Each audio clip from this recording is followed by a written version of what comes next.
설거지를 해도 또 설거지가 쌓이고 빨래를 또 개도 또 빨래가 쌓이고 그쵸? 끝이 없죠. 예.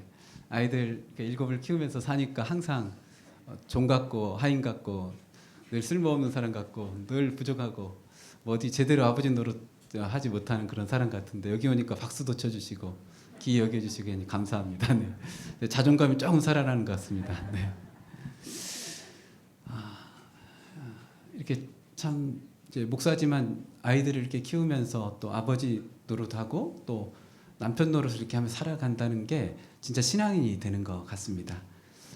목회서신에 보면 디모데 전후서나 디도서에 보면 하나님의 일꾼은 어떤 사람인지를 얘기하잖아요. 그렇죠? 선한 일을 사모하는 감독이나 집사나 이런 또 디도서도 목회서신인데 장로에 대한 얘기를 하면서 꼭 빠지지 않는 말이 있죠. 어떤 말이 나오는지 기억하세요? 한 아내의 남편이 되고 자녀를 잘 그죠? 다스리는 가르치는 그런 사람이어야 된다. 그러면서 자기 집을 다스리지 못하고 어찌 하나님의 집, 하나님의 교회를 돌보려 이렇게 말하잖아요. 그래서 교회 직분자들이나 목회자들은 누구보다도 어떤 삶을 잘 살아야 돼요? 아버지의 삶을 또 남편의 삶을 잘 살아야 되죠. 그래서 성도들이 지혜로운 성도님들은 목사님들을 어디에서 많이 보내도록 해야 돼요? 집에서 많이 보내도록 해야죠. 아버지의 삶을 잘 살도록. 그리고 목사님 저희에게 그 목회서신에 나오신 대로 그런 좋은 장로님, 그 당시 장로는 오늘날 목사 같은 사람들이죠. 자기 집에서 교회를 하던 사람들이고, 그렇죠? 네, 그렇기 때문에 목사님 저희 좋은 목사님 되시기 위해서 가서 좋은 남편 되십시오. 그리고 또 좋은 아버지가 되십시오. 그래야 성경에 나온 대로 목회를 잘할 수 있습니다. 왜냐하면 제가 아버지인데 목사님이 아버지 삶을 안 살면 어떻게 제 마음을 아시겠습니까? 제가 또 남편인데 목사님이 남편의 삶을 안 살면 어떻게 제 마음을 아시겠습니까? 제가 그쵸? 네, 그러면서 성도님들과 하나가 되려면 어디의 자리에 들어가야 돼? 좋은 목회자가 들어가려면 아버지의 자리, 남편의 자리에 들어가야죠.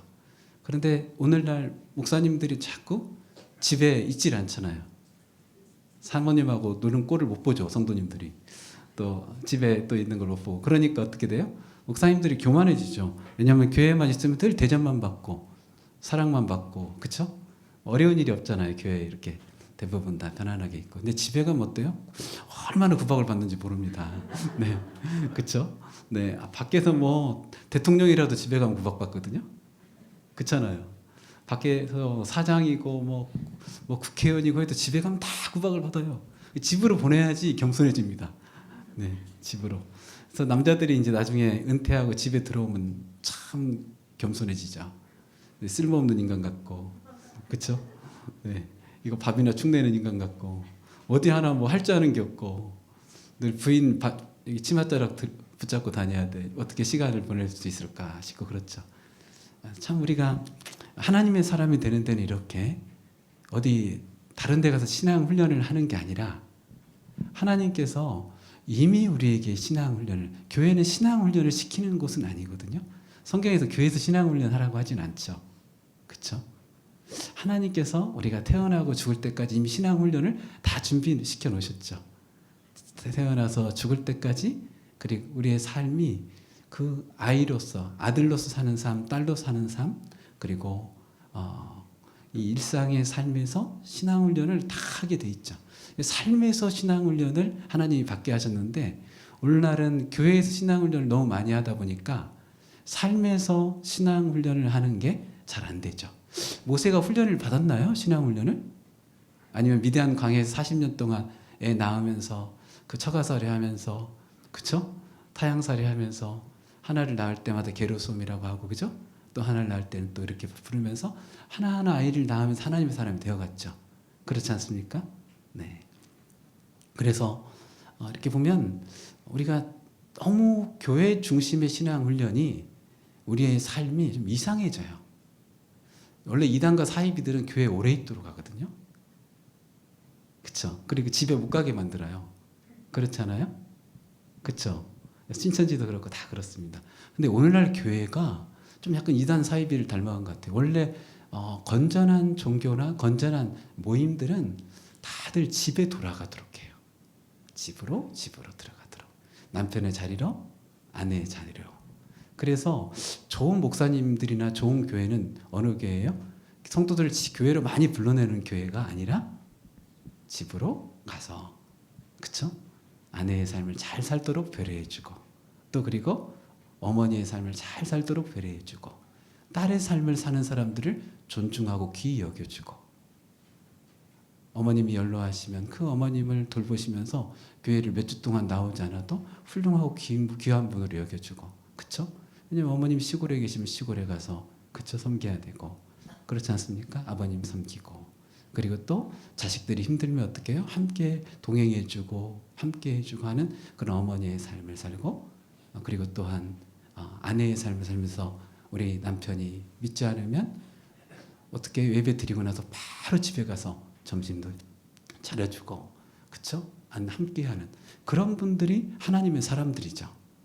그런데 오늘날은 그냥 집은 나몰라라 하고 교회 봉사만 열심히 하고 뭐 남편이 밥 먹든 말든 예배 드리고 오후까지 놀다가 가시는 분들이 훌륭한 교인이죠. 하나님의 나라를 생각해야 됩니다. 그리고 교회를 성장시키고 부흥시키는 게 아니라 우리 성도님들 한 분 한 분이 하나님의 사람으로 가정에 살아가고 직장에 살아가도록 하는 그런 곳이 진짜 교회죠. 그렇지 않을까요? 네. 저는 그런 교회 다니고 싶더라고요. 은퇴하면. 제가 아버지의 삶을 잘 살도록 배려해주고 돕고 존중해주고, 제가 또 남편의 삶을 잘 살도록 존중해주는 그런 교회 다니고 싶더라고요. 그런 교회가 행복한 교회 아닌가요? 네. 네. 제가 이 교회가 그런 교회라고 말한 거 아닙니다. 그런 교회가 행복한 교회라고 말한 겁니다. 네. 이 교회가 어쩐지는 제가 모르잖아요. 그렇죠? 네. 어제 이제 말씀을 창세기부터 민수기까지 말씀을 드렸는데요. 그래도 좀 몇 가지 좀 빠진 것도 있고 해서 집에 돌아가다 보니까 조금 아쉬움도 있고 해서 제가 내일기 말씀을 좀 나눌 때 이런 부분을 얘기를 하고 싶었던 것 같아요. 근데 지난번에 말씀드릴 때 이 성경의 명령과 세상의 명령은 다르다, 그런 얘기를 드렸잖아요. 그렇죠? 성경의 명령은 어떤 명령이라고요? 창조적이고 선포적인 명령이다 그랬죠. 창조적이고 선포적이다는 말은 그 명령을 하시는 분이 이루어 가신다는 것을 의미한다, 이렇게 말씀을 드렸잖아요. 근데 세상의 명령은 어때요? 상명하복의 명령이다. 그러면 누가 그걸 이루어야 된다고? 세상의 명령은요? 명령을 받은 사람이 이루어야 되는 거죠. 그런데 우리는 오랫동안 세상에서 지냈기 때문에 성경의 명령을 어떻게 받는다고요? 상명하복으로 받죠. 그럼 성경의 명령이 우리에게는 뭘로 느껴지죠? 짐으로, 무거운 짐으로, 율법으로, 그쵸? 내 인생을 얽어매는 것으로, 올무로 이렇게 느껴지잖아요. 상명하복으로 명령으로 받으면. 그렇지 않나요? 안 그러신가요? 저는 제가 이전에 성경을 볼 때 성경의 명령형이 나오면 되게 움츠려들고 그걸 하지 않으면 자유가 안 느껴지고 그걸 해내야 된다는 생각이 너무 많았거든요. 그래서 굉장히 분명히 성경이 나에게 성경은 자유케 한다고 하고 늘 죄에서 자유를 얻게 하면 늘 찬송도 하고 성경은 은혜의 복음이고 자유의 복음이라고 했는데 성경 읽을 때마다 막 굳어지고 좀 딱딱해지고 힘들어지고 이걸 내가 할 수 있을까 없을까 고민되고 늘 이렇게 안절부절했거든요. 그런데 어느 날 제가 성경을 읽으면서 성경의 명령은 너무 창조적인 명령이구나. 하나님이 세상을 창조하듯이 빛이 있으라 하니까 그 명령이 어떻게 해요? 어둠이 빛이 되도록 우리한테 명령한 거예요? 아니면 하나님께서 어둠 속에서 빛이 또 하나님이 빛을 창조하신 거예요? 하나님이 하신 거잖아요. 그렇죠? 그래서 성경의 명령은 뭔가 다른 것 같다고 성경을 이제 보기 시작했더니 너무 놀랍더라고요. 그럼 예를 들면 내이기는 거룩이라는 말이 성경에 제일 많이 나오는 책이잖아요. 그죠? 그래, 거룩. 그죠? 그래서 어떤 말씀이 기억나요, 여러분? 내 얘기하면? 너희는 거룩하라. 그쵸? 그 말씀이 기억나죠? 나 여호와는 거룩하니 너희는 거룩하라. 맞죠? 그래서 그 내 얘기 말씀들을 보면 거룩해야 된다는 부담감이 들어와요, 안 들어와요? 들어오시죠. 그럼 이 거룩이라는 것은 한번 물어볼게요. 더러운 자가 거룩하게 살 수 있나요? 없죠. 그럼 대체 이것은 더러운 자가 거룩하게 산다는 건 가능해요, 불가능해요? 불가능하잖아요. 그럼 하나님이 나한테 불가능한 명령을 했을까요? 상명하벽의 말씀으로 보면 불가능하잖아요. 그런데 한번 창조와 선포의 명령으로 한번 들어볼까요? 어떻게 말하고 있냐면 나 여호와는 거룩하니 너희는 거룩하라 그러잖아요. 그쵸? 그러면 이 거룩하라는 말씀을 하시는데 제가 반드시 이 창조적이고 선포적인 명령에는 뭐가 등장한다고 했죠? 명령하시는 분에는 소개가 등장한다고 했죠. 항상. 왜냐하면 그분이 이루실 거니까. 그분이 이루실 거니까 그분을 소개하죠. 근데 나 여호와는 거룩하다 이렇게 말하죠. 그분은 나를 어떻게 해요? 거룩하라고 명령하는데 너 그거 이루어. 이렇게 말하는 게 아니라 그것을 우리 가운데 어떻게 해요? 이루시는 분이니까 거룩하라는 이 명령은 하나님이 우리를 거룩하게 새 창조하시는 명령이죠. 우리를 새롭게 새 창조하시는 명령이죠. 한번 레위기 말씀 한번 찾아볼까요? 레위기 20장 정도에 한번 보면 있을 것 같은데요. 한번 보시죠. 레위기 말씀.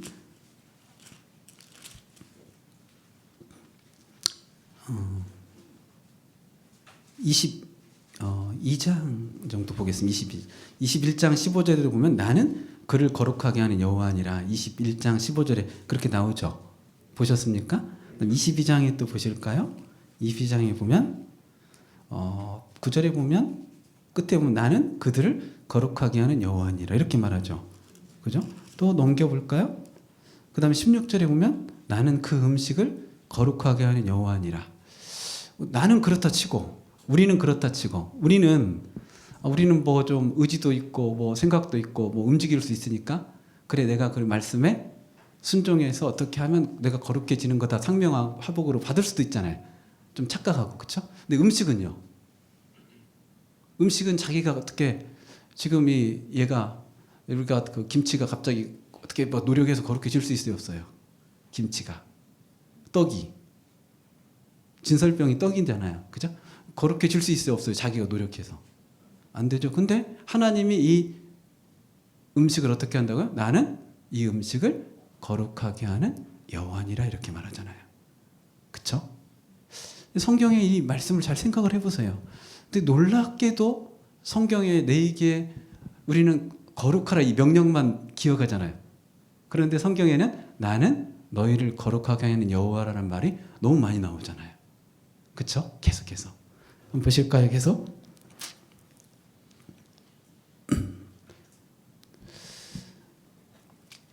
32절에도 보니까 나는 너희를 거룩하게 하는 여호와 너희 하나님이 데리고 너희를 애굽 땅에서 인도하는 자니 나는 여호와니라. 출애굽이 하나님께서 애굽 땅에서 너희들 내가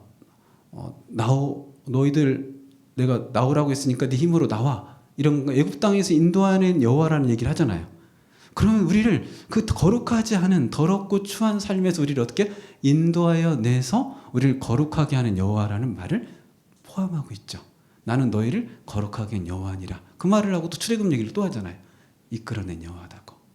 성경의 명령을 우리가 되게 중요해요. 이 부분이 왜 중요하냐면 이 명령을 상명하복으로 받으면 우리는 율법적인 사람이 돼요. 그리고 나 중심이고 자기 의를 쌓아야 되는 사람이 되는 거예요. 그렇잖아요. 그런데 하나님 알고 있어요. 우리는 거룩하게 될 수 있는 사람이 아니라는 걸 알고 있어요. 뭐처럼요? 음식처럼.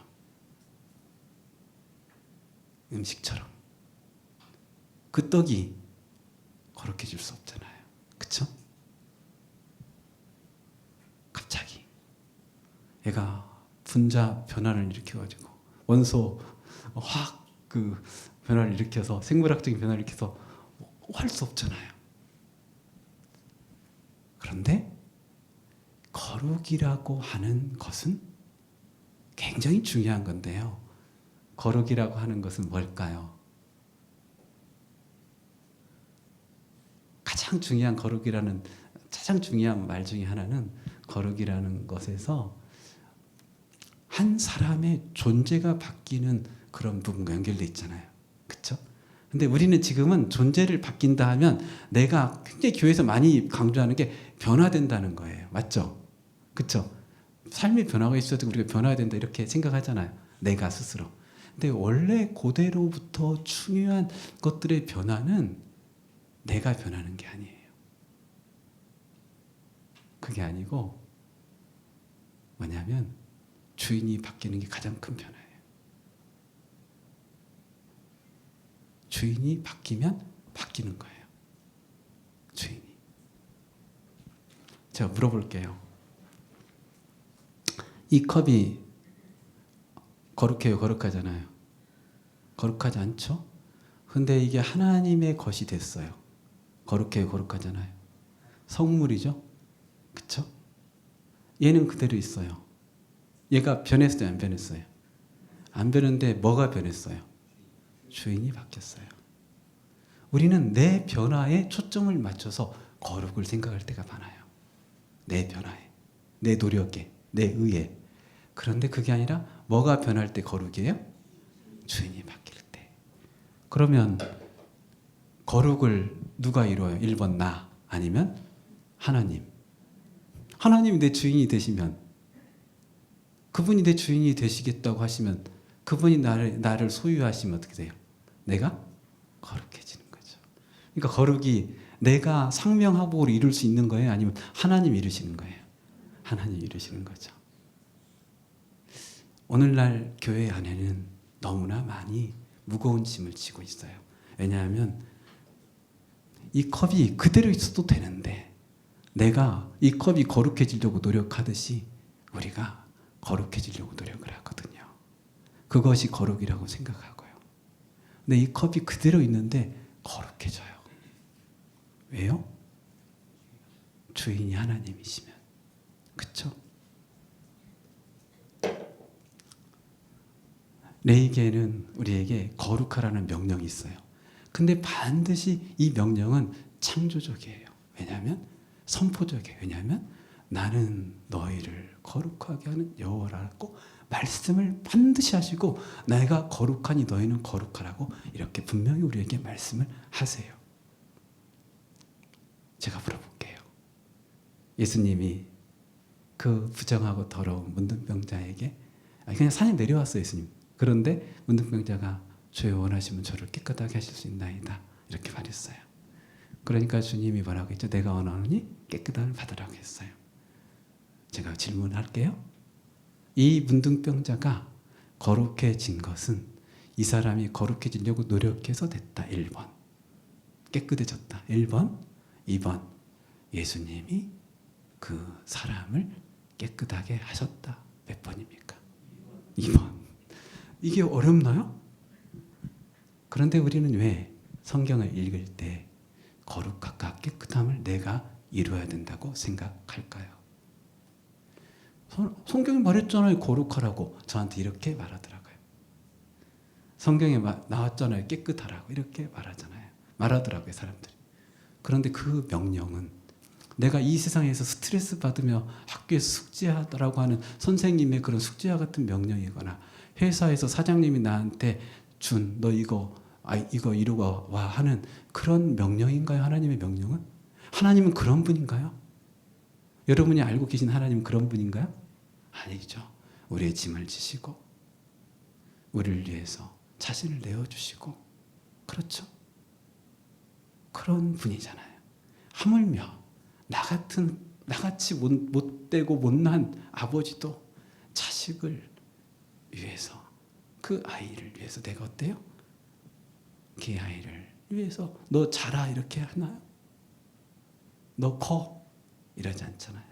이 아이를 위해서 수고하고 애쓰고 땀을 흘리고 이 아이의 기저귀를 똥을 닦아주고 그죠? 옷을 입혀주면서 그리고 이 아이가 자라도록 하죠. 부모가. 우리가 다 할 수는 없지만 그죠? 하나님 아버지의 사랑 안에서 이 명령을 받고 하나님 아버지의 어떤 하심 안에서 이 명령을 받을 때 이 명령은 상명하복적인 명령이 될 수가 없어요. 우리에게 주어진 의무와 우리에게 주는 올무로 우리의 삶을 모든 것을 짜내서 이루어내야 될 과업으로서의 명령이 될 수가 없어요. 하나님의 존재를 생각해봐도 성경에 있어서의 그런 주인됨으로 말미암아 우리 인생이 변화되고 하나님의 그 복음으로 말미암아 우리의 삶이 새롭게 된다는 복음의 원리에서 비춰봐도, 그분의 어떠하심에 비춰봐도, 또한 우리의 존재의 부족함에 비춰봐도 우리는 도저히 이룰 수 없는 그것이잖아요. 그렇죠? 우리의 존재의 부족함과 연약함을 비춰봐도 이것은 도저히 우리에게 이루라고 말할 수 없는 명령이에요. 내가 이루어야 된다는 말로 이해할 수 없는 명령이에요. 하나님은 알고 있어요. 우리가 얼마나 연약하고 부족한지. 우리의 힘으로는 도저히 살 수 없다는 걸 하나님은 명확하게 알고 계세요. 여러분 맞습니까? 세 가지를 고려해 볼 때 그래요. 첫째, 하나님이 어떤 분이신지를. 둘째, 내가 얼마나 부족한 존재를 생각해 볼 때, 그쵸? 그 다음에 복음을 생각해 볼 때, 어떤 것 하나를 생각해 봐도 이 명령은 우리에게 이루라고 하는 상명하복적인 명령이 아니라 그분의 사랑과 은혜가 담겨 있는 창조적이고 복음적이며 우리의 존재를 그분의 주인 되심과 그분의 사랑 안에서 우리를 새롭게 하시는 명령이라는 것이죠. 그 부분을 좀 믿으시면 어때요? 이제 구약의 율법들이 짐이 아니라 복음으로 하나하나 우리 마음에 다가오는 은총이 있으리라고 생각이 됩니다. 레위기에 보면 뭐 안식년도 나오고 안식일도 나오고 또 비성도 나오고 여러 가지 것들이 많이 나오죠. 그렇죠? 그런 말씀들이. 그것들을 하나하나 무엇으로 우리가 받아야 돼 이제? 부담과 짐과 내가 이루라고 하는 명령으로 받는 게 아니라 네 역할 네가 해야지. 하나님 명령했잖아. 그것은 어디에서 하던 습관이에요? 세상에서. 그쵸? 숙제 내가 해야 되는 것처럼, 회사에서 내가 해야 되는 것처럼. 그게 아니라 우리는 성경 안에, 복음 안에 하나님의 놀라우신 그 절대 주권 아래서, 그분의 주인 되심 아래서 항상 하나님 말씀을 아멘으로 받아야 되죠. 네. 그 말씀을 좀 나누고 싶었어요. 제가 성경 읽는 게 너무 좋거든요. 그 이유는 내가 이것도 이룰 수 있구나, 이것도 이뤘구나, 이건 진짜 이룰 수 있을 것 같아, 이런 말씀이 많이 있어서가 아니라 난 이룰 수 없는데, 난 이룰 수 없고 나는 거기에 근처도 갈 수 없는 사람이라는 걸 읽으면서 늘 고백하게 돼요. 그러면서 하나님께서 나에게 나를 의롭게 하시고 나를 거룩하게 하시고, 하나님께서 나를 의롭다 하시고 거룩하게 하시고, 하나님 나를 정결케 하시고 깨끗하게 하시고 문둥병자를 깨끗하게 하듯이 그렇게 하시는 하나님을 고백하면서 성경을 읽을 때 성경이 너무 저는 은혜가 되더라고요. 그래서 우리 성도님들이 이 성경을 읽으면서 수고하고 무거운 짐들을, 그 명령형을 볼 때마다 스트레스 받는데 그게 누가 주는 스트레스일까요? 본래 바리새인과 서기관들이 자기 의를 쌓으려고 하고 자기 의로 구원받으려고 하는 사람들이 성경을 잘못 이해해서 준 스트레스와 고통이었거든요. 그런데 그 고통을 예수님이 오신 지 2000년이 지났는데도 아직도 성도님들이 당한다면 그건 너무 억울한 일이잖아요. 너무 가슴 아픈 일이잖아요. 그렇죠? 네. 그래서 자유케 되시고 평안하고 은혜 가운데 하나님 말씀을 보시면 좋겠다 생각이 됩니다. 그게 진짜 성경 통독 아니겠어요? 네. 네. 오늘 이제 신명기 말씀을 좀 나누겠습니다. 신명기는 1장부터 이스라엘 백성들이 그 출애굽을 하면서부터 광야의 여정을 겪으면서 지냈던 일을 쭉 정리하고 있어요. 그래서 이 신명기라는 말 자체가 다시 한 번 더 얘기한다 그런 말이에요. 다시 명령. 그래서 십계명도 나오잖아요. 그렇죠? 신명기 5장에. 이전에 출애굽기 20장에 있었잖아요. 그래서 다시 한 번 새로운 세대인, 그래서 신명기 5장에 보면 그 출애굽을 했던 그 너희 부모가 아니라 지금 새로 이제 일어난 이들에게 말씀을 전하는 것이다 이런 얘기를 하죠. 다시 한번 이제 40년이 지나면서 한 세대가 이제 바뀌었죠. 근데 다음 세대에게, 그러니까 출애굽을 했던 사람들이 이제 40년이 지났잖아요. 그렇죠? 그러면서 이제 다음 새로운 세대들에게 뭘 전해요? 하나님 말씀을 다시 모세가 죽기 전에 이 광야 여정을 마치고 모압 평지에서 말씀을 전하는 것이죠. 근데 그건 말씀의 내용이 같아요, 틀려요? 같아요. 그쵸? 같아요. 그리고 이 중에는 이전에 들었던 사람이 또 들었겠죠. 살아있는 사람들도 계시니까요. 그러니까 말씀은, 하나님 말씀은 진리잖아요. 진리는 영원한 가치가 있어요. 변하지 않아요. 다른 걸 전하지 않아요. 또 같은 걸 전해요. 또 같은 걸 전해요. 이게 교회입니다. 세상이 바뀌어도 시간이 지나도 다음 세대가 와도 다음 세대 연구를 하지 않아요. 교회는. 그런 교회가 다 망하죠. 다음 세대를 연구하는 게 아니라 우리는, 교회는 무엇을 해야 돼요? 복음에 더 깊이 들어가야 돼요. 다시 더 복음을 보고 또 보고 복음을 보고 또 보고. 모세가 다음 세대에게 다 새로운 말씀을 전하지 않았어요. 다음 세대에게 다시 똑같이 십계명을 전하고 똑같이 복음을 전했어요. 똑같이 음식 얘기하고 똑같이 도피성 얘기도 하고 똑같이 사람들 어떻게 사랑하는지, 하나님이 어떻게 우리에게 은혜를 베푸셨는지 다시 또 얘기를 했어요. 놀라운 것은 교회가 시대를 따라가려고 해요. 하나님은 한 번도 우리에게 시대를 따라가지 말라고 했어요. 따라가라고 한 적이 없어요. 로마서 12장 1절 2절 암송 많이 하죠. 그죠? 뭐라고 말씀이 나와있죠. 로마서 12장 1절 2절에 보면요.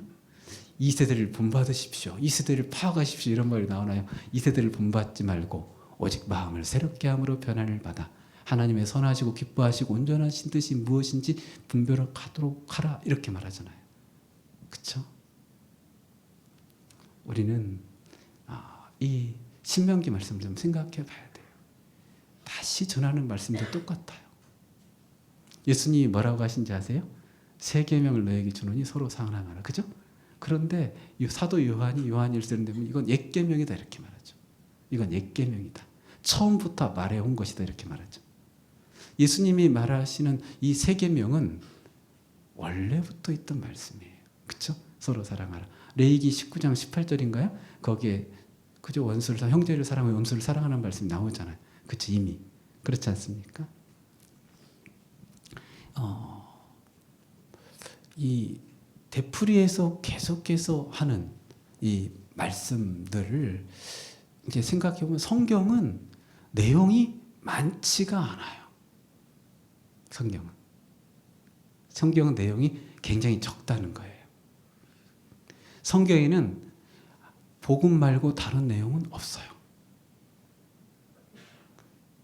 이상하다. 성경에 내용이 많은 것 같은데 내용은 하나예요. 그런데 뭐가 많냐면 우리가 좀 멍청하잖아요. 무식하잖아요. 못 알아듣잖아요. 그러니까 어떻게 해요? 또 한 내용을 여러 가지로 설명을 하는 거예요. 만 가지로, 천 가지로. 그래서 선생님이 예를 들면 수학을 설명할 때 진도를 계속 나가는 게 아니라 수학의 예를 들면 2차 방정식을 설명하는데 계속 2차 방정식을 이렇게 해서 설명했다가 저렇게도 설명했다, 이렇게도 설명했다, 저렇게도 설명했다, 이렇게 해서 저렇게 설명했다 하면서 이거 하나만 알면 되면 그것을 똑같은 걸 100번, 1000번 설명하는 거예요. 이거 하나만 알면 되면. 그렇죠? 네, 하나님이 보시기에 우리가 뭐만 알면 돼요? 복음을 알면 되죠. 그렇죠? 그러니까 복음만 설명하시는 거예요. 근데 복음을 만 가지로 기록하죠. 만 가지로. 근데 우리는 만 가지를 배우려고 하죠. 예를 들면 제가 복음을 아니면 뭐 복음 아니고 뭐라고 할까요? 제가 건강한 삶을 얘기해요. 근데 신발 얘기를 했어요. 이 신발. 네? 그렇죠? 그다음에 음식 얘기를 했어요. 건강한 삶을 얘기하려고. 그다음에 환경 얘기를 했어요. 그다음에 집 얘기를 했어요. 그다음에 물 얘기를 했어요. 그다음에 친구 얘기를 했어요. 자, 제가 말한 내용은 뭐예요? 건강.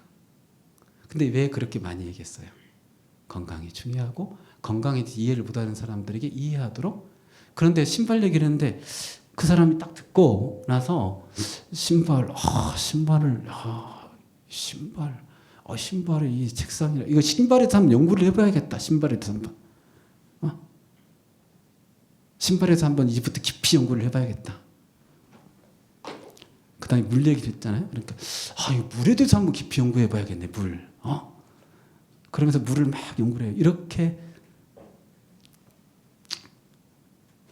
하면 본론에서 벗어난 거죠, 이미.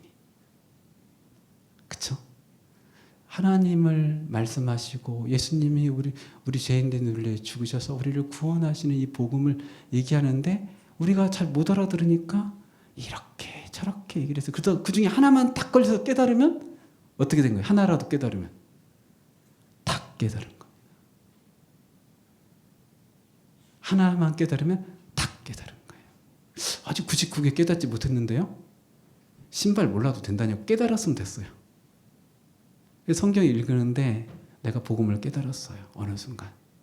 그러면 못 깨달은 게 내가 아직도 목사님 아직도 999개인데요. 그것도 다 복음이에요. 그렇게 믿고 한 구절 한 구절 읽어가다 보면 어느 순간 하나하나 다 복음으로 믿어지고 깨달아지게 되죠.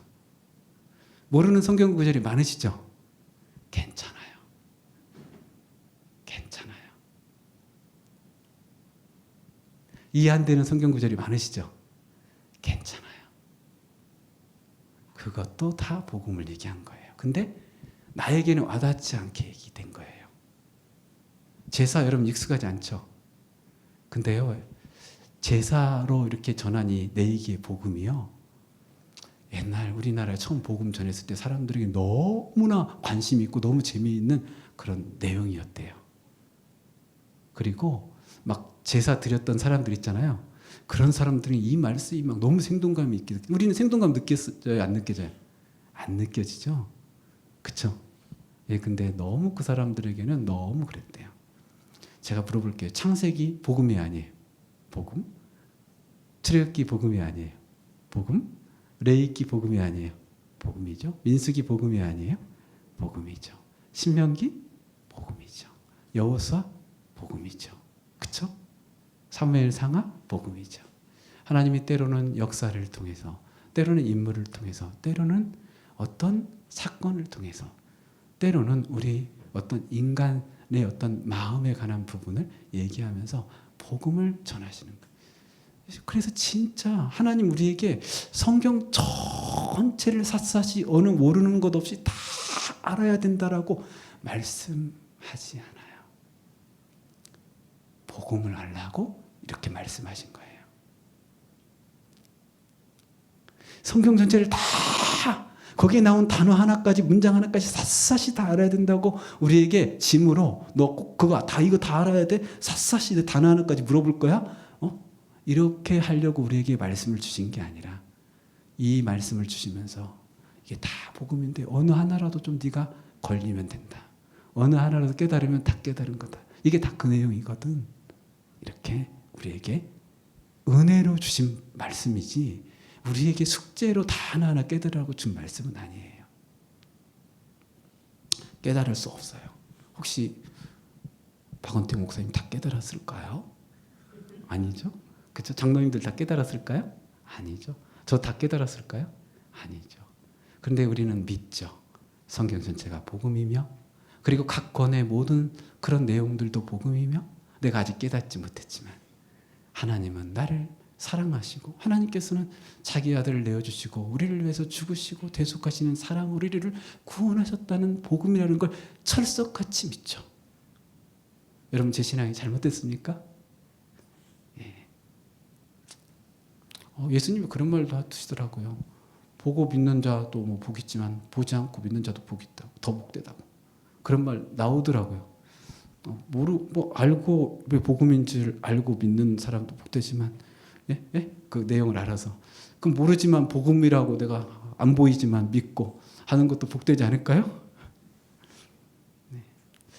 너무 우리가 욕심을 버려야 돼요. 너무 많이 알려고 할 필요 없죠. 몰라도 괜찮습니다. 네. 제가 이렇게 말하면 혹시 성경을 모욕하나요? 성경이 너무 복음이고 확실한 하나님의 말씀이고 진리고 우리를 사랑하셔서 너무나 다양하고 풍성하게 어느 하나라도 복음을 좀 알도록 하기 위해서 우리같이 부족하고 연약하고 지각 없는 사람들이 말씀을 깨닫기 위한 하나님의 사랑이 담겨있는 복음 전체가 복음이라고 제가 말하는 게 성경을 제가 함부로 모욕한 건가요? 아니지 않나요? 여러분들이 서기관들처럼 신약 성경에 나오는 예수님 그렇게 성경을 샅샅이 잘 알고 대제사장처럼 맨날 성경을 이렇게 연구해야만 되는 의무를 여러분에게 주셨나요? 아니죠. 그렇죠? 예수님은 나병 환자에게 그런 의무를 주신 적도 없고 제자들에게 그런 의무를 주신 적도 없고요. 어느 누구에게도 그런 의무를 주신 적이 없습니다. 주님께서 말씀을 많이 하신 이유는 내가 말한 모든 걸 다 하나하나 샅샅이 알라는 게 아니라 이 말을 통해서 어느 하나라도 깨달아서 복음으로 우리를 이끌기 위한 사랑의 말씀이에요. 부모님의 잔소리는 길죠. 다양하죠. 그렇죠? 그러나 다 무슨 말이죠? 애야, 난 널 너무 사랑한다. 내가 정말 행복하기를 바란다. 이 말 한마디죠. 그렇지 않나요? 네, 그렇습니다. 부모님도 그런데 하물며 하나님 얼마나 그러시겠어요. 이렇게 성경은 되풀이돼서 또 말하고 또 말하고 반복적으로 말해요. 근데 어때요? 달라져요. 조금씩. 내용이 달라지는 거예요? 아니면 설명하는 방식이 달라지는 거예요? 설명하는 방식이 달라져요. 약간씩. 근데 내용은 철석같이 똑같아요. 다 복음이에요.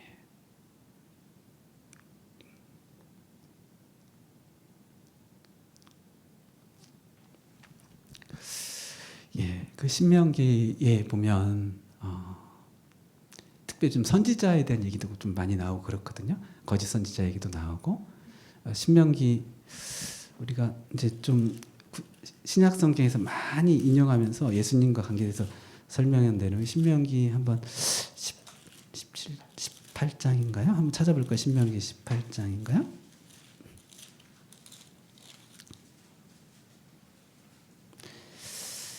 신명기 18장에 보시면 내 하나님 여호와께서 너희 가운데 내 형제 중에 너를 위하여 나와 같은 선지자 하나를 일으키리니 너희는 그의 말을 들을지니라 이렇게 말하잖아요. 나와 같은 선지자를. 그쵸? 모세가. 그렇지 않나요? 예. 근데 이분이 그 선지자가 누구라고 얘기를 해요? 누구라고 얘기하죠? 성경에서는 사도행전 한번 찾아볼까요? 사도행전 3장 같이 한번 찾아보겠습니다. 사도행전 3장. 사도행전 3장을 한번 찾아보겠습니다. 22절에 보시면 모세가 말해도 주 하나님이 너희를 위하여 너 형제 가운데 나 같은 선지자 하나를 세울 것이니 너희가 무엇이든지 그의 모든 말을 들을 것이라 이렇게 말하죠. 그죠? 예. 그리고 또 이제 사도행전 7장에도 이 부분을 얘기하고 있는데요. 스데반의 설교에서요. 사도행전 7장 37절에 보면 이스라엘 자손에 대하여 하나님이 너희 형제 가운데 나와 같은 선지자를 세우리라 하던 자가 곧 이 모세라 이렇게 말하죠. 그래서 모세가 말한 참 선지자, 그렇죠? 예, 그분을 신명기가 얘기를 하고 있죠. 여러분 모세가 말한 참 선지자는 누굴까요? 진짜 이 모세가 한 일은 뭐예요? 출애굽을 하고 하는 일을 하나님 안에서 이렇게 했잖아요, 그죠? 하나님 안에서 그 다음에 율법을 십계명을 받았잖아요. 근데 이 모세가 이런 일들이 여정을 걸었는데 모세보다 더 온전하게 모세보다 더 크신 분이죠, 예수님은, 그렇죠? 그래서 우리에게 진짜 출애굽을 애굽에서 빠져나온 정도가 아니라 죄와 사망의 법에서 빠져나오게 만드는 출애굽을 이루시고, 그렇죠? 그 다음에 그 어떤 그 구약의 그 율법보다 더 온전한 참 그 말씀을 자신을 그냥 내어주신 말씀 자신을 내어주신 그 예수님은 모세보다 훨씬 크신 분이죠. 그죠? 모세는 종으로서 충성했지만 예수님은 그 집의 아들로서 충성하셨다 이렇게 하는 말이 히브리서 3장에 나오잖아요. 그렇죠? 모세보다 더 크신 분이라는 얘기를 히브리서 3장에서 얘기를 하잖아요. 기억나시죠? 그러니까 예수님 모세보다 훨씬 크신 분이죠. 그래서 나와 같은 선지자라고 이렇게 얘기하면 우리가 좀 오해를 할 수가 있죠. 그죠? 근데 이 모세 비슷하게, 근데 모세보다 훨씬 크신 분이죠. 그런 분으로서 예수님을 이제 얘기를 한 거죠. 그래서 이제 이 신명기에서는 예수님을 이 참 선지자. 그래서 이 18장에 참 선지자로서 예수님을 얘기하고 17장에서는 왕에 대한 얘기가 나요. 왕을 세운 얘기가 나오는데 17장을 좀 보실까요? 앞부분에 보시면 신명기 17장에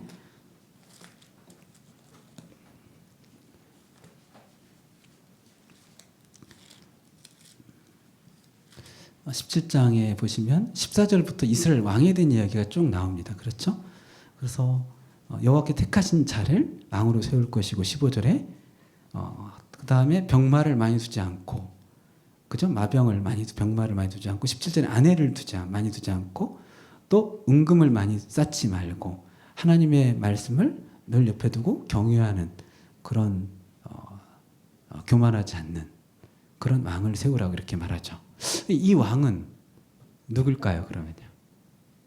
이 참 왕 중의 왕, 만왕의 왕이고 참된 왕, 솔로몬보다 더 크신 분이죠. 예수님은 솔로몬이 성전을 지었는데 솔로몬보다 더 크신 분이고 다윗보다 더 크신 분이죠. 예수님은 그분, 그러니까 어떤 왕보다 더 성경이 말하는 온전한 그 진짜 성경에서 말하고자 계시하고자 하는 왕은 누구였을까요? 우리를 마병으로 다스리지 않고 은금을 가지고 다스리지 않고 여자를 많이 아내를 두고 하면서 그렇게 자기 자신의 권리와 이익을 위해서 왕되지 않는, 오히려 우리를 위해서 우리 정말 그 폭력과 힘과 이런 것으로 우리를 다스리지 않고 물질로 돈으로 우리를 다스리지 않으시고 우리를 정말 사랑과 은혜로 다스리시는 참된 왕 누굴까요? 예수 그리스도시죠. 그다음 참된 선지자, 진정으로 우리를 그 말씀이 되셔서, 말씀이 있다, 말씀이신 그분이 이 땅에 오셔서 그 말씀의 주인이, 이 선지자들은 말씀의 종이거든요.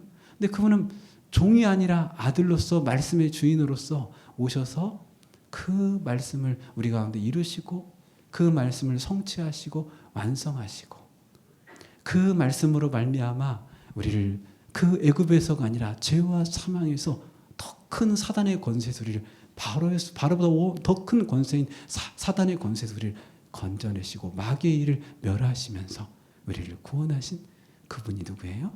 예수 그리스도시잖아요. 그렇죠? 그래서 우리는 이 신명기를 보면서도, 그러니까 이건 제가 한 일부분만 지금 말씀을 드린 거죠. 근데 이게 그러니까 말씀을 볼 때마다 우리가, 그러니까 성경에 나온 선지자나 왕이나 또 뭐 제사장도 나오죠. 앞에 또 제사장도 나와요. 같이 바로 신명기 연이어서 왕, 제사장, 선지자 같이 나오거든요. 17, 18장 같이. 이런 사람들의 얘기가 많이 나오잖아요. 그렇죠? 그런 걸 볼 때마다 우리는 그것을 통해서 그것들은 종들이죠. 다 종. 그러니까 이제 되게 중요한 게 뭐냐면 주인하고 있잖아요. 주인이라는 말이 나오잖아요. 우리가 안식일의 주인이고, 그쵸? 성전의 주인이시고, 그죠? 우리 주인이라는 말 많이 쓰는데, 제가 물어볼게요. 제가 이 그림자의 주인인가요? 제 그림자의? 아니면 그림자가 그림자의 주인인가요? 예? 제가 그림자의 주인인가요? 그림자가 그림자의 주인인가요? 제가 그림자의 주인이죠. 제가. 그쵸? 그래서 사실은 성경에 나와 있는 모든 것들은 이런 의미에서, 이건 주인이잖아요. 내가 주인이라는 의미에서 성경에 있는 모든 것들은 그림자라고 할 수가 있어요. 왜냐하면 주인이 있기 때문에, 주인이 비춰지고 있는 거기 때문에. 주인이 비춰지면서 뭐가 된 게 그림자가 생기잖아요. 그렇죠? 주인 때문에 생긴 그림자잖아요. 그러니까 그 그림자들은 그 무엇을 비치고 있는 거예요. 나를, 주인을. 어떨 때는 길고, 그렇죠? 어떤 때는 뚱뚱할 수도 있어요. 빛에 따라서, 비치기에 따라서. 어떨 때는 좀 작을 때도 있어요. 정오의 햇볕 아래서 보면 작잖아요. 어떨 때는 저녁 노을 속에서 보면 길잖아요. 그렇죠? 어떨 때는 밤에 갈 때는 너무 어떨 때는 막 희한하잖아요. 그죠? 그 가로등 속에서 볼 때는. 다양하지만 그것들은 다 뭘 드러내요? 주인을 드러내는 거죠. 실체를. 성경이 율법을 몽학 선생이라고도 표현하잖아요. 그렇죠? 몽학 선생은 어떤 사람이에요? 선생님, 진짜 선생님 있는 데까지 하인이죠. 데려다 주는 종이죠. 그죠, 아들을. 그래서 진짜 선생님한테 배우도록 이끌어 주는 거잖아요. 그렇지 않나요? 네. 그런 것처럼 우리는 모세를 더 크다, 모세에게 사로잡혀 있지 않죠. 모세는 그림자죠. 내가 주인이죠. 그런 것처럼 모세의 주인은 누구예요? 예수 그리스도시고. 그러니까 성경에 나온 모든 사람들의 주인은 누구예요? 예수님이고. 모든 예를 들면 제도, 왕, 선지자, 제사장, 이 제도의 주인은 누구예요? 예수님이시죠. 모든 절기는요. 유월절, 그죠? 초막절, 그죠? 이런 것들, 모든 안식년, 안식일, 희년, 이런 모든 것들의 주인은 또 누구예요? 예수 그리스도를 드러내는 거죠. 예수 그리스도를. 그렇죠?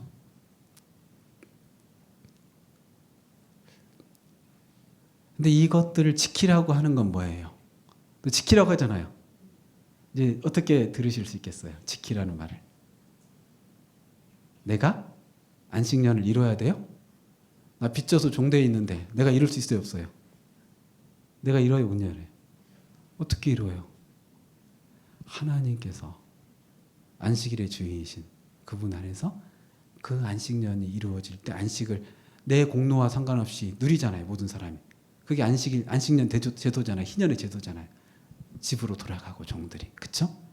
이것을 이 종된 사람이 내가 지킬 거야 이렇게 해서 돼요, 안 돼요? 안 되죠. 하나님께서 그 안식년이라는 시간이 됐을 때 하나님의 그 놀라운 창조적인 능력과 그분의 선포와 그분의 그 말씀의 그 능력으로 그 시간이 되었을 그 말씀이 우리 가운데 어떻게 돼요? 이루어지고 성취되어지는 것이죠. 근데 예수님은 누가복음 4장 18절에 보면 이사야서 61장 말씀을 주 여호와께서, 그죠? 성령이 내게 임하셨으니는 가난한 자에게 복음이 전파되고 눈먼 자가 눈을 뜨고 다리 저는 자가 걷게 되고 그런 얘기 나오잖아요. 그러면서 뭐라고 하냐? 주의 은혜의 해가, 주의 은혜의 해를 말아요. 주의 은혜의 해. 주의 은혜의 해가 뭐죠? 희년이잖아요. 그렇죠? 주의 은혜의 해. 안식년보다 좀 더 크게, 이 안식년은 7번째 되는 큰 안식년이죠. 희년이죠. 그렇죠? 자유케 되는. 그게 바로 예수님이 희년이라고 얘기하잖아요. 주의 은혜를. 기억나세요?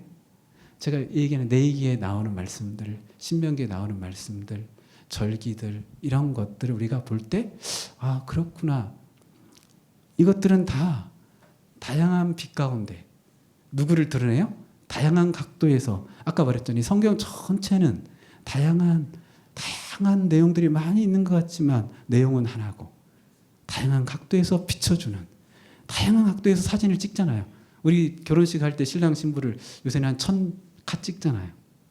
다 다른 각도에서 찍었지만 뭔가 좀 다른 내용도 있고 소품도 달라지고 장소도 달라졌지만 다 그건 뭐예요? 신랑 신부잖아요. 그쵸? 주인은. 그렇지 않나요? 그런 것처럼 성경도 다 예수 그리스도와 참 하나님이 영생이신 예수 그리스도, 그 예수님을 이 땅에 보내주신 하나님, 그리고 지금도 우리 가운데서 오셔서 예수 그리스도를 증거하시는 성령님을 우리가 알게 하고 고백하게 만드는 그런 말씀들이죠. 복음 안에서. 그렇죠?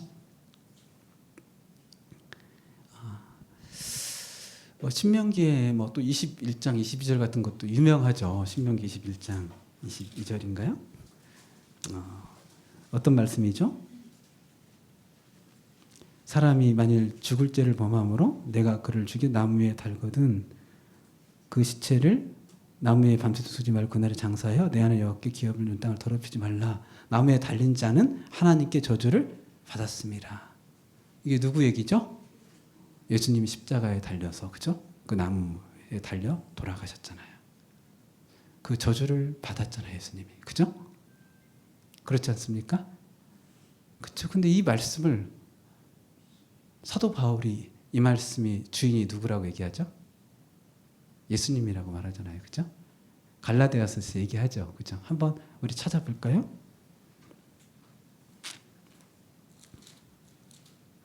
갈라디아서 3장 말씀인 것 같은데요.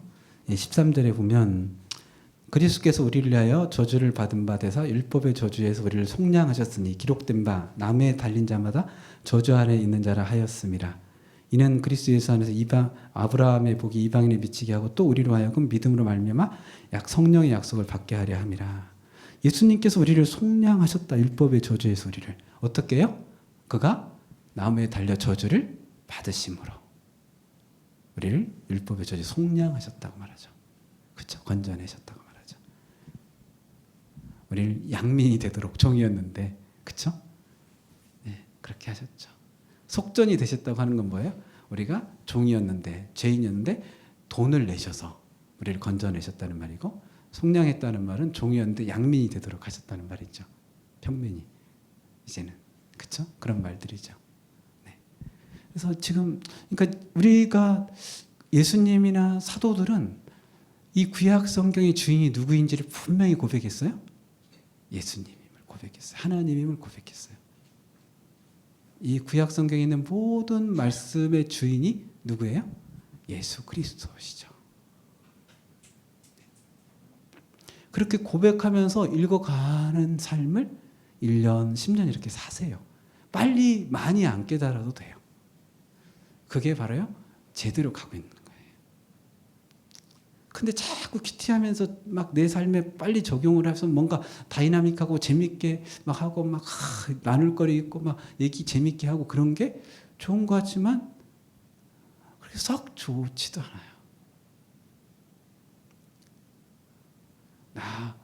그 굉장히 좀 제가 탁월한 종교 행위로 말하면, 종교의 언어로 말하면 그런 게 도로함이 타불이라고 하더라고요. 종교적인 언어로 말하면. 네. 네. 주님을 우리가 천천히 알아가도 괜찮아요. 나중 된 자가 먼저 될 수 있잖아요. 괜찮아요. 먼저 된 자가 나중 되면 또 괜찮아요. 나 말석에 앉으면 어때요? 괜찮아요. 특히 작은 자면 어때요? 괜찮잖아요. 예? 움직이면 어때요? 괜찮잖아요. 뭐가 문제예요? 그렇게 주님을 그냥 주님이 알려주시는 만큼 알겠다는 마음으로 천천히 알아가세요. 빨리 알아가려고 하고 많이 알아가려고 하면 사람들이 정신이 없어요. 인터넷도 봐야죠. 여기 어느 목사님 강의도 들어야죠. 저기도 따라다녀야죠. 그러니까 앞으로 저 같은 사람이 강의하면 성경 읽는 게 낫지 하고 집에 가서 성경을 읽으세요. 더 좋습니다. 이런 건 다 저 같은 강사들은 별 의미, 그렇게 지금 이제 동기부여 정도는 되지만 진짜 중요한 건 여러분이 하나님 앞에서 말씀을 성령님 의지하면서 읽는 삶을 사는 게 진짜예요. 저는 얼마나 멍청하고 무식한지요. 성경을 보통 이렇게 한 달에 1독 정도 하거든요, 보통요. 근데 뭐 성경을 이렇게 읽으면 은혜되는 게 하나도 없이 읽을 때가 많아요. 1독 했는데 깨달은 게 하나도 없이 읽어요. 그러면 목사님 그렇게 성령 받으신 분이 그렇게 깨닫지도 못하고 은혜도 못 받으면서 읽으냐고. 그럼 무슨 재미로 읽으냐고. 그러니까 나는 말씀 앞에 있는 재미로 읽는다고. 이 거룩한 말씀을 보는 그 은혜로 읽는다고. 말씀을 읽으면서 은혜 받으려고 하는 마음이 없다고 나는. 그냥 말씀 앞에 있는 마음으로 읽는다고. 그게 뭐냐고. 제가 그게 뭔지 말해 드릴까요? 이렇게 말하죠. 저는 제 아내한테 은혜 받으려고 제 아내 앞에 있은 적이 없다고. 그냥 제 아내 앞에 있는 게 좋아서 제 아내 앞에 있다고. 문제가 됩니까? 제가 제 아들한테 은혜 받으려고 제 아들 앞에 있은 적이 없다고. 보고 있는 적이 없다고. 제 아들이 좋아서 제 아들 앞에 있다고. 그게 은혜 아닌가요? 우리는 성경을 보는 건 뭘 알아내려고 보는 거 아니잖아요. 더 많이 알려고 보는 거 아니잖아요.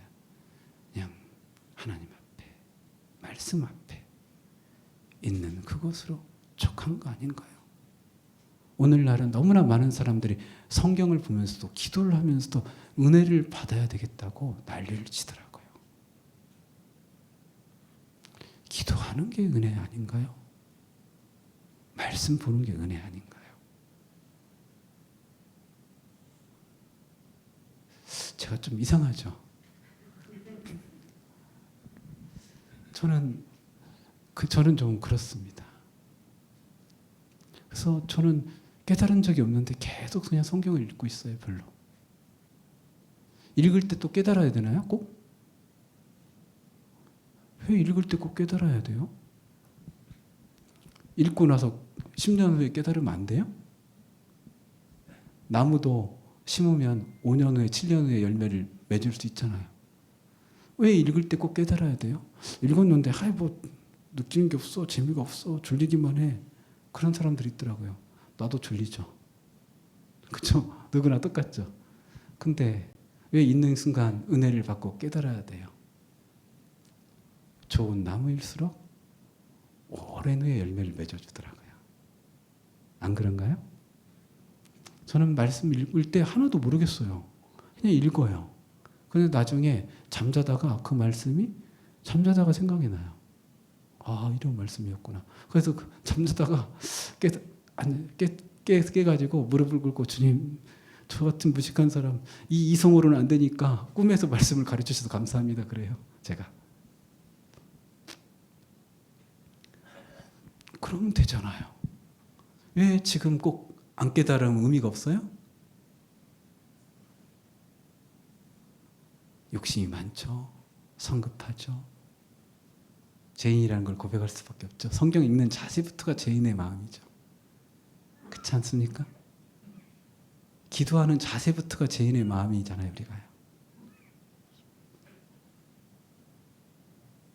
그래서 이 마음을 바꿔야 돼요. 주님께 맡겨야 돼요. 깨닫는 시간도 또 깨닫느냐 깨닫지 않느냐도 그 선하시고 인자하신 주님께 맡겨야 돼요. 그리고 나는 그냥 그분 앞에 있는 것, 말씀 앞에 있는 것, 기도하는 것, 그것으로 너무 감사하고 살아가면 돼요. 제가 그렇게 살다 보니까 30년 동안 이렇게 쭉 성경을 읽을 수 있었던 것 같아요. 교과서 하나 보지 않고 누구 강의 들으지 않고 모르는 거 많은데 찾아보고 싶은 마음이 들 때도 있죠. 그렇죠? 근데 찾아보지 않고 모르는 그대로 이거에 대해서 잘 설명해 줄 수 있는 어느 훌륭한 교수님이나 누가 있잖아요. 그죠? 그렇지만 교수님에게 찾아가지 않고 전화하지 않고 또 어떤 책을 또 보지 않고 성령님이 가르쳐 주시고 하나님이 가르쳐 주시면 그때 알자. 그때 하는 게 제일 좋은 때다. 그리고 내가 모르는 게 있더라도 모르는 게 아니다. 성경 전체는 복음이며 그 하나님의 사랑이며 십자가다.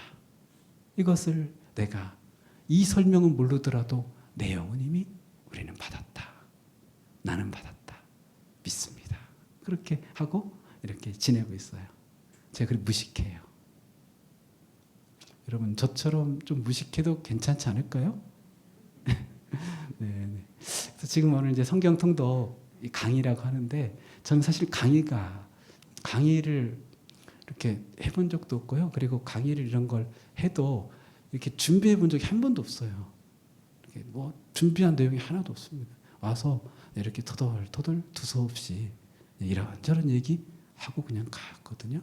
그래서 이번에도 또 못했지. 잘할 수가 없죠. 준비를 하면 좀 잘할 수 있겠죠. 그렇죠? 네, 막 모르는 거 알고 막 이거 흥미 있겠구나 이런 거 성도들한테 가르치자 하면 잘할 수 있겠죠. 저도 이렇게 31살까지인가는 그런 걸 좀 했었거든요. 지금은 그냥 이렇게 조그만 교회 목사로 사는 게 좋다. 그리고 못난 사람으로 못 배운 사람으로 사는 게 좋다. 이렇게 생각하고 살고 있습니다. 한글 성경 말고는 읽어본 성경이 없어요. 예, 30년 동안, 20년 동안, 24년 동안 한글 성경 말고는 영어 성경도 한 번도 본 적이 없고요. 헬라어 히브리어 성경도 본 적도 없어요. 무식하잖아요.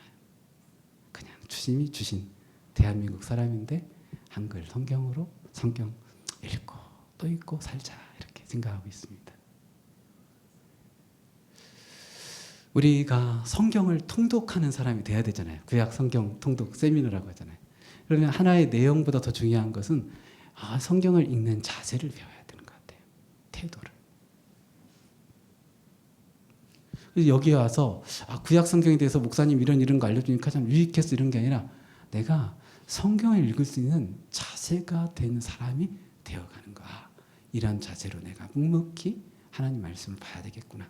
이런 것들을 좀 같이 좀 이렇게 공유하고 같이 공감이 되고 그렇게 읽어가면 좋겠다 생각이 듭니다. 박은택 목사님이 저한테 와서 강의하라고 한 이유는 분명히 박 목사 강의는 못 올 건데 왜냐면 뭐 무식하기 전에 아는 게 없잖아요. 뭐 책도 하나도 읽지도 않고 그래도 성경 읽으라고 말은 좀 하겠다 싶어서 시킨 것 같아요. 네, 그래서 제가 거기에 충실하려고 이렇게 하고 있습니다. 거기에 충실하려고. 이제 신명기 말씀을 가지고 사도들은 예수 그리스도가 이 말씀의 주인임을 서신을 통해서도 또 설교를 통해서 그렇죠? 사도행전의 스데반도 그렇고요. 그렇죠? 베드로와 열한 사도도 사도행전 3장에서 그 설교를 통해서도 이 말씀의 주인임을 부분적으로 드러내줬죠. 부분적으로. 그렇죠? 그렇지 않습니까? 네. 근데 전체가 사도들도 다 몰랐겠죠. 어떻게 다 알겠어요. 그렇죠? 부분적으로 알았겠죠. 그렇지만 어느 부분을 다 전체가 어때요? 예수 그리스도의 말씀이고 예수 그리스도가 주인된 말씀인 것은 우리는 아멘 할 수 있죠. 네. 그 다음에 이제 조금 이제 신명기를 볼 때 조금 어려워하는 부분이 있기도 하고 어떻게 보면 좀 말씀을 이용하려고 하는 분도 계세요. 그게 어떤 거냐면 신명기 28장, 29장 이쪽인데요. 내용은 한번 좀 볼까요? 네.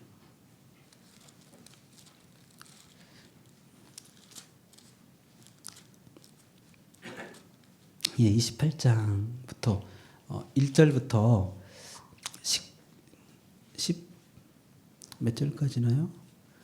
14절까지는 순종하면 복을 받는다 뭐 그런 내용이고요. 15절부터는 저주를 받는다 그런 내용이 길게 쫙 끝까지 나와요. 그렇죠? 그렇지 않나요? 예. 그래서 우리는 자꾸 이렇게 말하잖아요. 순종하면 복을 받고 불순종하면 저주를 받는다. 여러분 믿습니까? 예, 믿죠. 그렇죠? 이걸 믿잖아요, 우리가요. 안 믿는 사람 있나요? 다 믿죠. 성경에 기록되어 있는데요. 그렇죠? 예. 그래서 순종해서 복을 받자. 이제 기복 신앙의 어떤 근원이 되기도 해요. 이런 부분들이요. 예? 불순종하면 저주를 받으니까 이거 하면 안 돼. 너 그렇게 교회 안 나왔던 저주를 받아. 이렇게 우리가 말하잖아요. 그렇죠?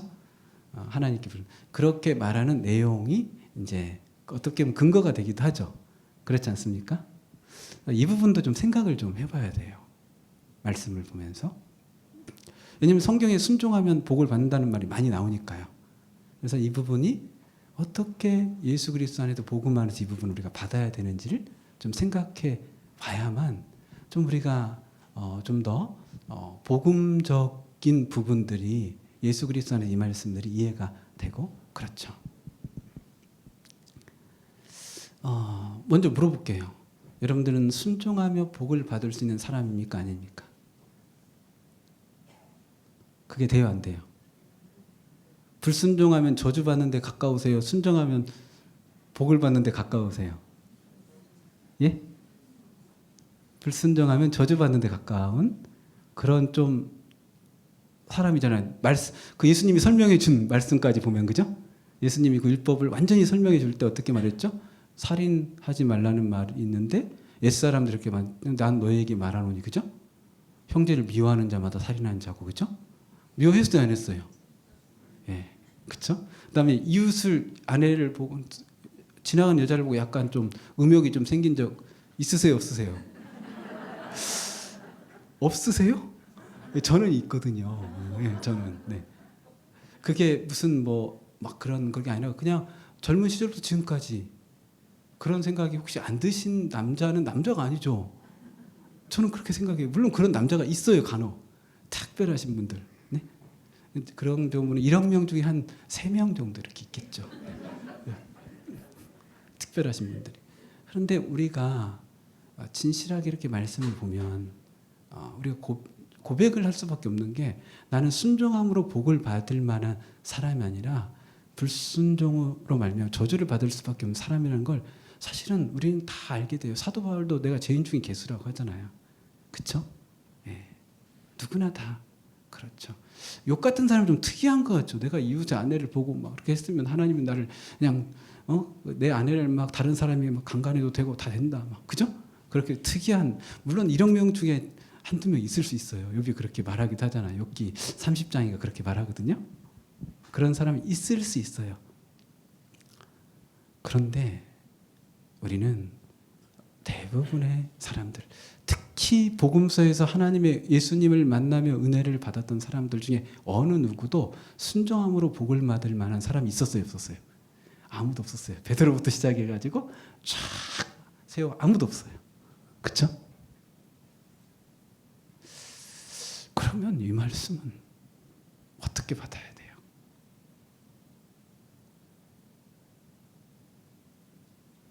교회에서 순종하면 복을 받습니다. 이렇게 그냥 이렇게 딱 액면 그대로 딱 있는 그대로 말씀대로 설교했는데 뭐가 문제요? 이렇게 설교를 해야 될까요? 여기 있는 사람 다 정죄를 느끼는데요. 불순종하면 저주를 받습니다. 이렇게 하면 얼마나 그래요, 그죠?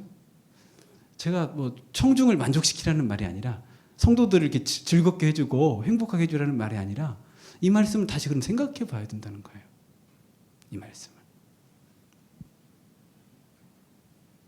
예수님은 그렇게 안 전했는데, 그쵸?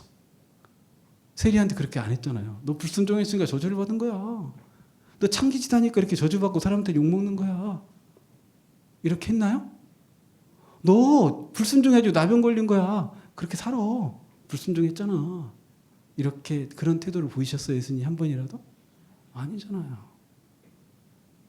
근데 바리새인과 서기관들과 당대에 있는 사람들은 저 사람이 왜 병이 걸렸죠? 죄를 지어서 이랬잖아요. 그 말이 성경에 나와요, 안 나와요? 나오잖아요.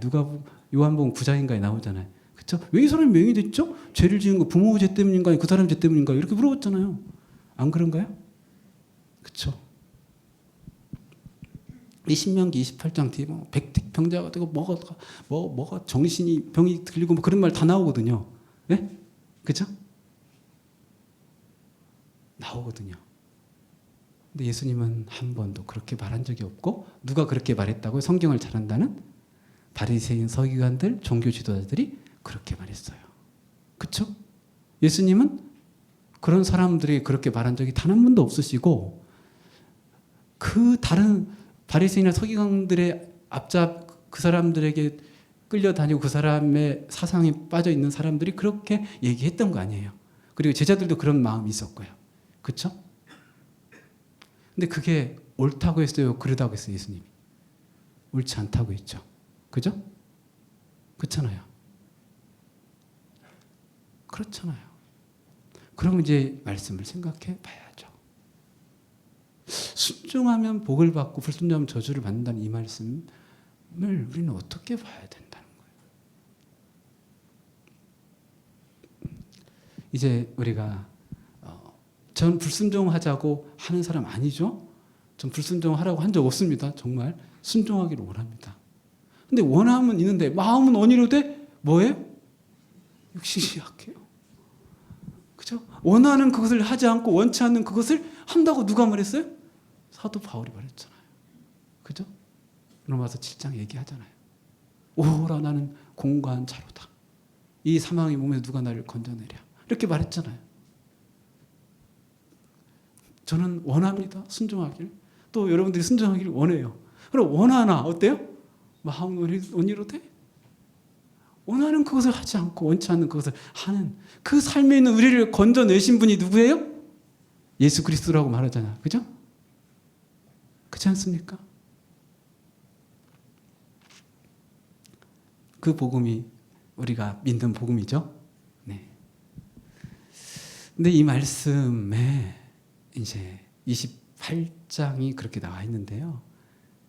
이 신명기는 28장으로 끝나지 않는다는 거예요. 그래, 순종하면 복을 받고 불순종하면 저주를 받아, 이렇게 끝나지 않는다는 거예요.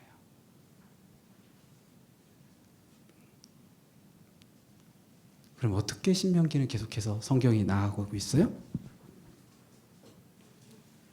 예? 어떻게 쭉 이렇게 29장까지 쭉 읽어가 보시고 30장까지 쭉 읽어가 보시면 어떤 내용이 나와요? 네가 쫓겨난 나라 모든 나라 가운데서 이 일이 마음에서 기억나거든 너와 내 자손이 내 하나님께로 돌아와 내가 오늘 내게 명령한 것을 온전히 따라 30장 2절 읽고 있습니다. 마음을 다하고 뜻을 다하여 여호와의 말씀을 청종하면 내 하나님 여호와께서 마음을 돌이키시고 너를 긍휼히 여기사 포로에서 돌아오게 하시되 내 하나님 여호와께서 스쳐진 그 모든 백성 중에 너를 모으시리니 내 쫓겨난 자들이 하늘가에 있을지라도 내 하나님 여호와께서 너를 모으실 것이며 거기서 너를 이끄실 것이라. 내 하나님 여호와께서 너를 내 조상들이 차지한 땅으로 돌아오게 하사 내가 다시 그것을 차지하게 하실 것이며 여호와께서 또 내게 선을 내 자손들도 더 번성하게 하실 것이며 내 하나님 여호와께서 내 마음과 내 자손의 마음에 할례를 베푸사 너로 마음을 다하여 뜻을 다하여 내 하나님을 사랑하게 하사 너로 생명을 얻게 하실 것이며 내 하나님 여호와께서 내 적군과 너를 미워하여 핍박하는 자에게 이 모든 짓을 내리게 하시리니 너는 돌아와 다시 여호와의 말씀을 청종하고 내가 오늘 내게 명령하는 그 모든 명령을 해야 할 것이라. 내가 내 하나님 여호와의 말씀을 청종하여 이렇게 하면서 그 다음에 이제 11절이면 내가 오늘 내게 명령한 이 명령은 내게 어려운 것도 아니요 먼 것도 아니라 하늘에 있는 것이 아닌 내가 이르기를 누가 우리를 위해 하늘에 올라가 그 명령을 우리에게 가지고 와서 우리에게 들려 행하게 하려 할 것이 아니요 이것이 바다 밖에 있는 것이 아니니 내가 이르기를 누가 우리를 위하여 바다를 건너가서 그의 명령을 우리에게로 가지고 와서 우리에게 들려 행하게 하려 할 것도 아니요 오직 그 마음이 내게 매우 가까우며 내 입에 있으며 내 마음에 있은즉 내가 이를 행할 수 있느니라. 아멘.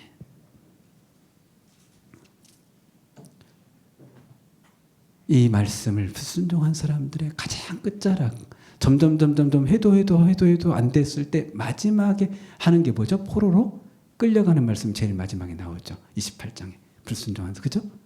그런데 지금 신명기 30장은 무슨 얘기를 하고 있는 거예요?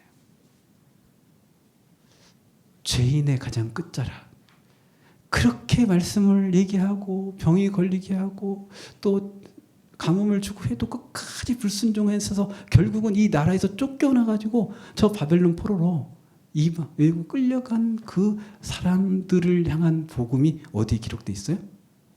신명기 30장에 기록되어 있잖아요. 그 사람들에게. 그러니까 우리는 본래 순종함으로 복을 받는 율법을 내가 행함으로 구원을 받는 사람이 될 수 있어요, 없어요? 없죠. 우리는 불순종함으로 말미암아 영원한 멸망과 저주에 들어갈 수밖에 없는데 그 영원한 멸망과 저주에 들어간 우리들을 그 땅에 있는 우리들 어때요? 주님께서 사랑하시고 부르시고 깨닫게 하셔서 돌아오게 하시는 복을 누리는 회개함으로 구원받는 복을 누리는 그 은혜를 누리게 되도록 우리가 하나님 안에서 복을 받는 이것은 내게 어려워요? 쉬워요? 쉬워요. 이게 내게 멀리 있어야 아니면 가까이 있어요? 내 입에 있으면 내 마음에 있으니 내가 이를 행할 수 있느니라. 마음의 할례를 받게 하시겠다고 말씀하시면서 이 말씀을 하시잖아요. 그렇죠? 이 말씀을 어디서 인용하는지 아세요? 로마서 10장에서 인용해요. 로마서 10장에 말씀에서 이걸 이용해요. 네가 만일 내 입으로 예수를 신하면, 그죠? 네 마음으로 주님을 고백하면 구원 얻으리라. 그 말씀 바로 앞에 이 신명기 30장 10절부터 14절 이 말씀을 하면서 이 복음을 얘기하면서 율법의 마침이 되신 그 예수님이 율법의 마침이셨다는 얘기를 4절인가 하고 나서 이 말씀을 쭉 하세요. 이 말씀. 그래, 율법을 행하면 율법의 의로 살리라. 그런데 우리는 복음으로 산다. 그 얘기를 하면서 이 말을 했어요. 그래서 신명기 28장, 29장, 30장을 함께 읽어야 돼요. 함께. 하나로. 읽으면서 우리는 이렇게 고백하죠. 저는 이렇게 고백합니다. 주님, 저는 순종함으로 복을 받을 만한, 율법을 행함으로 율법의 의로 구원을 받을 만한 사람이 못 됩니다. 그런데 율법과 선지자 외에 하나님의 한 의가 나타났으니 곧 하나님의 은혜로 값없이 의롭다함을 받게 하는 차별이 없는 하나님의 의로 말미암아 구원을 받을 수밖에 없는 사람입니다. 아멘. 불순종하고 포로로 끌려간 그들을 돌아오게 하시고 그들에게 놀라운 은혜를 베풀어 주셔서 그들을 돌아오게 하시는 것처럼 불순종으로 말미암아 사단에 매어 있고 죄의 총이 되었던 나를 주님께서 돌아오게 하시는 은혜를, 회개하게 하시는 마음의 할 일을 베푸시면서 성령으로 감동하시 돌아오게 하시면서 십자가의 사랑으로 나를 구원하신 주님을 찬양합니다. 그러면서 그 로마서에는 뭐라고 기록되어 있냐면 10장에는요. 네가 하늘에 올라가서 그리스도를 내려오게 하겠느냐? 네가 음부에 내려가서 그리스도를 다시 데려오겠느냐? 이게 무슨 말이죠? 네가 구원을 받으려면 예수님이 하늘에서 내려와야 되고 그 다음에 음부에 갔다 그분이 다시 부활하셔야 되잖아요. 그렇죠? 그 일을 누가 해요? 내가 해요? 누가 해요? 하나님께서 하시잖아요. 그렇죠? 하나님이 살리시죠. 그렇죠? 그렇죠? 그 얘기를 하면서 이 일을 하나님이 이루신다고 말씀하시는 거예요. 그리고 우리는 주의 이름을 부르는 자마다 구원을 받으리라. 아멘. 그게 로마서 10장 13절에 나오는 말씀이잖아요. 그렇죠? 이 말씀은 모세를 통해서 전해진 이 말씀은 복음입니다. 그 가장 대표적인 복음 중에 복음이라고 말하는 로마서 그 중에 10장, 그 누구든지 주의 이름을 부르는 자는 구원을 받으려는 그 말씀 앞에 이 신명기 30장 이 말씀이 기록되어 있는 거예요. 그럼 이 말씀을 설명해 주는 거예요. 한번 찾아 읽어볼까요? 로마서 10장을요? 지금 안 찾아보면 또 못 읽을 수도 있잖아요.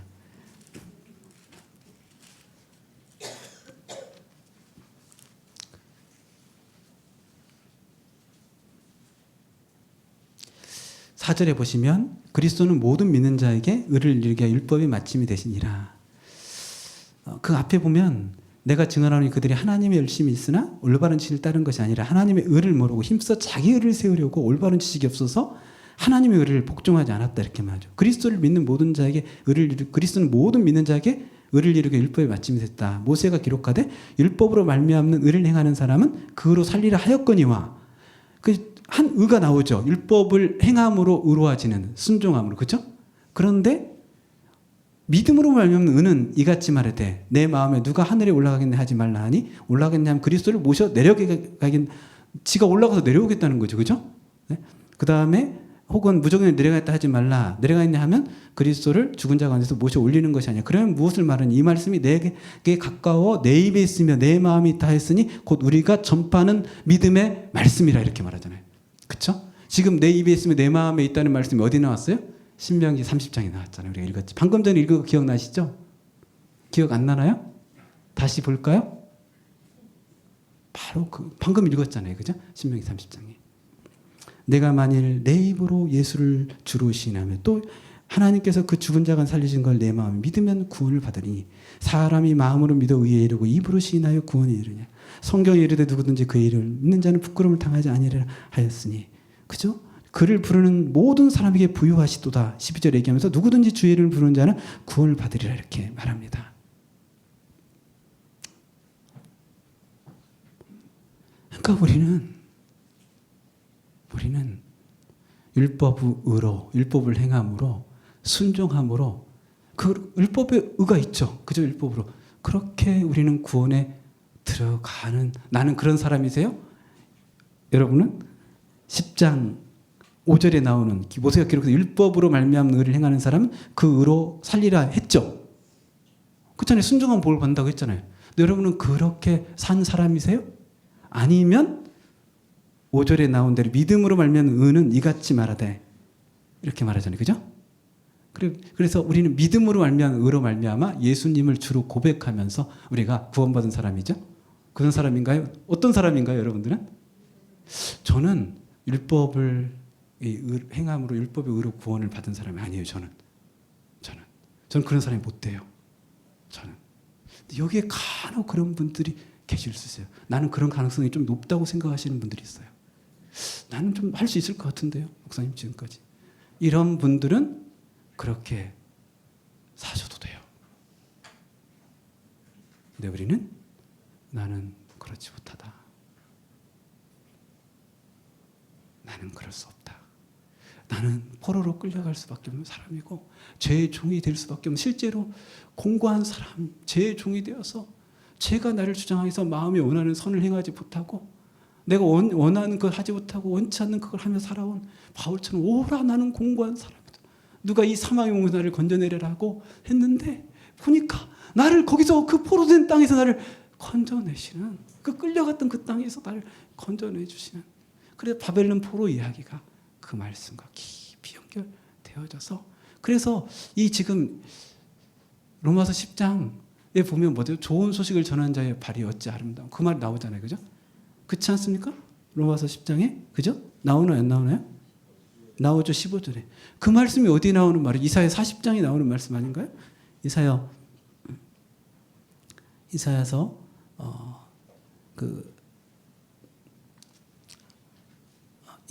52장에 나오네요. 그죠?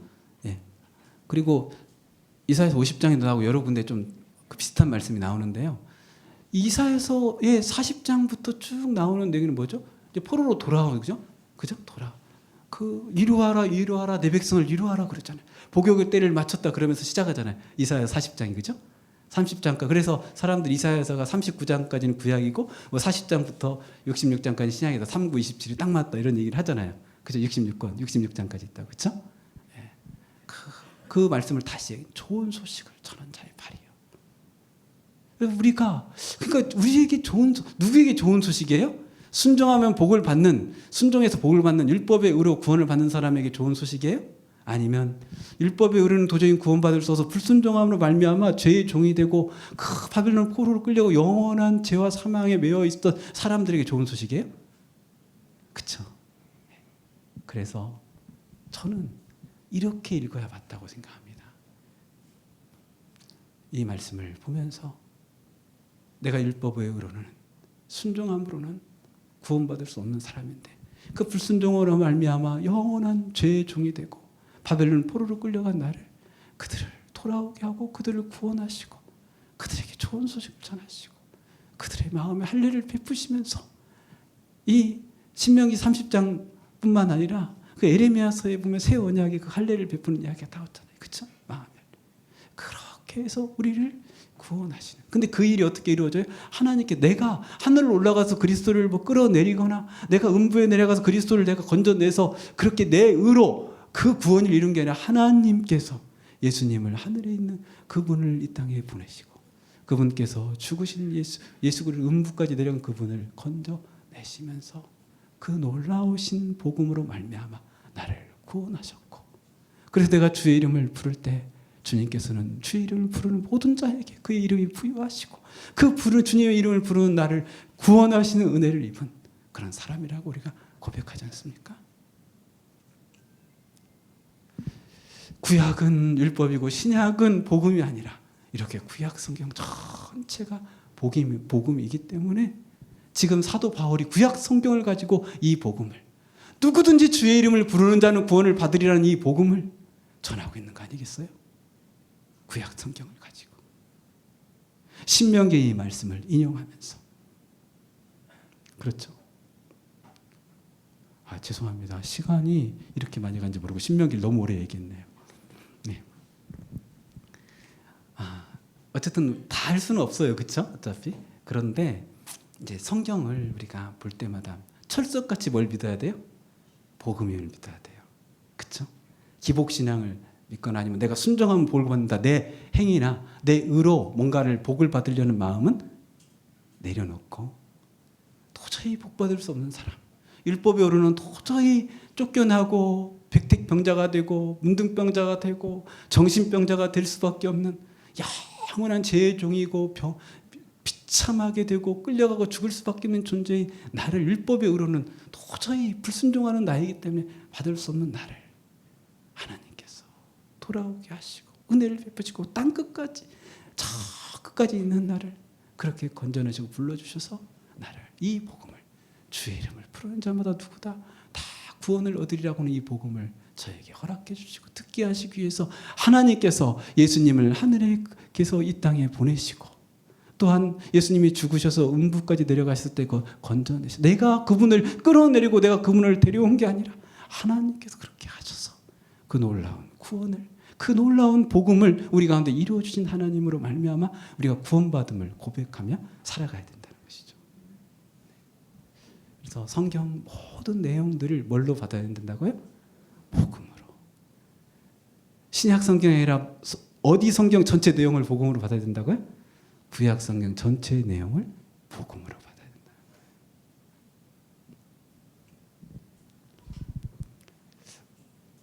누구를 우리는 이제 정죄해요, 정죄하지 않아요? 정죄하지 않죠. 왜냐하면 나도 행위로 보면 나는 순종함으로 복을 받은 사람이 아니라 불순종하면서 멸망할 수밖에 없는, 저주를 받을 수밖에 없는 사람인데, 그쵸? 그런 나를 어떻게 해요? 불러주신 분이잖아요. 찾아오신 분이잖아요. 건져내신 분이 계셔서 내가 은혜를 받았으니까 누구도 우리는 비판하고 욕하고 손가락질하지 않아요. 자, 이제 그러면 신명기 아까 21장 22절 그 말씀 한번 기억해 볼까요? 나무에 달린 자마다 저주를 받는다 그랬어요. 우리가 이 율법의 의로는 저주를 받을 사람이잖아요. 불순종했으니까. 근데 우리의 저주를 누가 나무에 달려서 받으셨어요? 저주를? 예수님께서. 그래서 우리가 어떻게 됐어요? 그 죄의 종이 됐던 우리가, 그 저주 가운데 있던 우리를 그분이 나무에 달려 저주를 받으심으로 건져내시고 구원하신 것이죠. 믿습니까? 네. 정말 우리는 내 식으로 읽는 게 아니라 뭘로 읽어야 돼요? 사도들의 전통 안에서, 예수님의 전통 안에서 성경이, 신약 성경이 구약 성경을 제대로 온전히 해석해 주고 있는 말씀이라고 믿고 그렇게 받아들여야 되겠죠.